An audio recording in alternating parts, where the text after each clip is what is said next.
Hello traders, आज हम एक बिल्कुल नई चीज़ के बारे में बात करने वाले हैं जो कि ट्रेडिंग इन्वेस्टमेंट से काफ़ी डिफरेंट है। हम कई बार मार्केट्स को सिर्फ ट्रेडिंग और इन्वेस्टमेंट के पॉइंट ऑफ व्यू से देखते हैं, लेकिन आज हम एक स्टेप बैक करने वाले हैं और आज हम एक पर्सपेक्टिव देखने वाले हैं। पर्सपेक्टिव इज लाइक आप एरोप्लेन पर जा रहे हैं और आप एक सिटी पर लैंड कर रहे हैं, then you suddenly see the entire landscape. आपको समझ में आ जाता है कि वो रोड्स कैसे मूव कर रही हैं। इमेजिन आज से 20 साल पहले हम लोगों के पास मैप्स नहीं हुआ करते थे। आज हमारे पास एक मैप होता है और हमें समझ में आ जाता है कि अगर हमें पॉइंट ए से पॉइंट बी जाना है तो पूरा रास्ता कहाँ है और उसमें कहाँ कहाँ बीच में ट्रैफिक है। 20 साल पहले that could have been a luxury, लेकिन वो आज एक हमारी रीच में है। लेकिन वो मैप जो है वो हमें क्या प्रोवाइड कर रहा है? एक पर्सपेक्टिव प्रोवाइड कर रहा है कि अगर हमें एक पॉइंट से दूसरे पॉइंट तक जाना है तो फिर वो कौन सा रूट लेना चाहिए, या वहाँ पर ट्रैफिक है, कहाँ पर ट्रैफिक है, या फिर अभी हमें जाना भी चाहिए कि नहीं जाना चाहिए।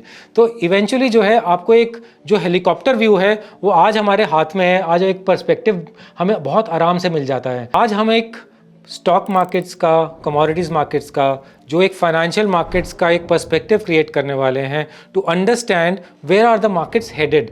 इस पर्सपेक्टिव का पॉइंट क्या है और उसका यूज केस क्या है। हम सब क्रूड ऑयल को बहुत ट्रैक करते हैं और गोल्ड को भी बहुत ट्रैक करते हैं। Gold over the last 1.5 years has moved from about $2,500 to about $4,000 now per ounce. In this case जो है हमने एक बहुत major rise of gold price देखा है। During this time crude oil का प्राइस $70-80 चल रहा था पर बैरल, और वही चीज़ वो इस समय 60-65 के आसपास चल रहा है। Imagine crude oil has not moved much but gold has probably more और लेस डबल्ड। अब इन दोनों चीज़ में रिलेशन क्या है? रिलेशनशिप ये है, गोल्ड जो है it tells us about the risk aversion, the market sentiment of the overall world. इसमें सेंट्रल बैंकर्स भी पार्टिसिपेट करते हैं, इसमें कॉर्पोरेट्स भी पार्टिसिपेट करते हैं, इंपोर्टर्स एक्सपोर्टर्स से लेकर कंज्यूमर्स पार्टिसिपेट करते हैं। क्रूड ऑयल जो है उसका use case almost 15 large industries में होता है, और अगर हम उन इंडस्ट्रीज़ को बाइफरकेट करेंगे तो वो शायद छोटे छोटे सेक्टर्स 50 to 75 सेक्टर्स में यूज़ किया जाता है as raw material, as inputs. एक तरफ जो आ गया हमारे पास एक रिस्क इंडिकेटर आ गया, एक risk aversion to risk taking indicator, एक market sentiment indicator which is gold, और दूसरी तरफ आ गया एक हमारे पास एक demand gauge which is coming from crude oil कि इंडस्ट्रीज कितना उसको डिमांड कर रही हैं, और can we call it a recession indicator. अगर उसमें डिमांड नहीं आ रही है तो क्या इंडस्ट्रीज में रिसेशन चल रही है? तो आज हमने उस चीज को एक प्लॉट किया है एक डिफरेंट तरीके से, crude oil divided by gold. उसका हमने एक रेशो चार्ट प्लॉट किया है। अब ये जो रेशो चार्ट है हमने लास्ट ऑलमोस्ट 30-35 ईयर्स का प्लॉट किया है, and as you can see it has its own oscillations, its own swings, its own bottoms, its own peaks. लेकिन अब इस समय हमें पता क्या चल रहा है कि क्या इस रेशो की क्या इंपॉर्टेंस है। तो हम इस चीज को आज we'll go deep dive into this and we'll figure out how this ratio is important for us and for our equity markets. लेकिन उससे पहले हम एक नई चीज़ का इंट्रोडक्शन करते हैं। अब इस crude oil to gold ratio पर हमने एक टाइम साइकिल, एक साइन वेव प्लॉट करी है। साइन वेव का क्या यूज़ होता है?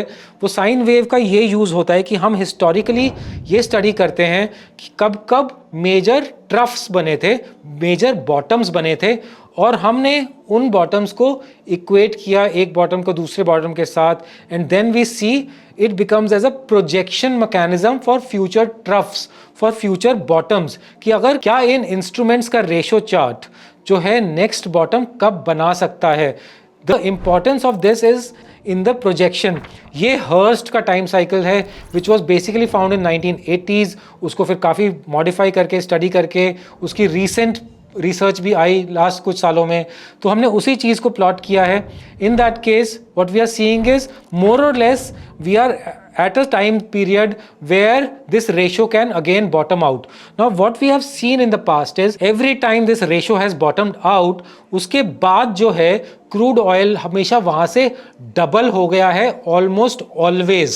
तो इस रेशो का जो बहुत ज़्यादा इंपॉर्टेंस यहाँ पर आ जाता है कि अगर ये रेशो यहाँ पर ये चीज़ बॉटम बना रही है तो क्या क्रूड ऑयल फिर से यहाँ पर बॉटम बनाकर यहाँ से पोटेंशियली डबल हो सकता है। तो यहाँ पर ये तो पहला मेजर इंपॉर्टेंस आ जाता है कि in that case we should be very very cautious about crude oil in that case, कि ये तो एक बहुत मेजर सिक्लिकल ट्रफ बनने की, सिक्लिकल बॉटम बनने की पॉसिबिलिटी है यहां पर। तो इस चीज को हम थोड़ा सा और प्रिसाइजली देख लेते हैं instead of going by our estimates. उस रेशियो के साथ साथ हमने एक पिंक लाइन प्लॉट करी है which is crude oil. So as you can see whenever this ratio has bottomed, वहां से crude oil almost always double up हुआ है। On the right side is the price, we can see कि यहां से हमेशा क्रूड ऑयल डबल हो गया है whenever this ratio has bottomed. 2020, 2015, 16, ये 2009 का बॉटम है and now it is forming the current low possibility, current trough possibility.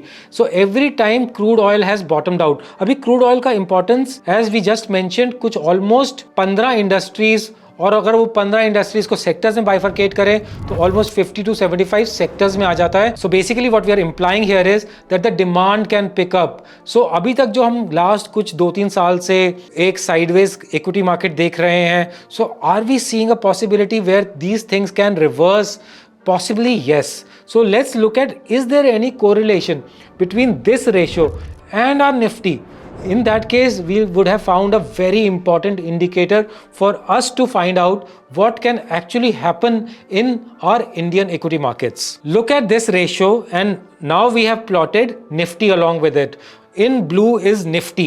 तो यहाँ ये हमने प्लॉट किया है Nifty for the last 15-17 years and as you can see every time this ratio has bottomed, even Nifty has made a bottom.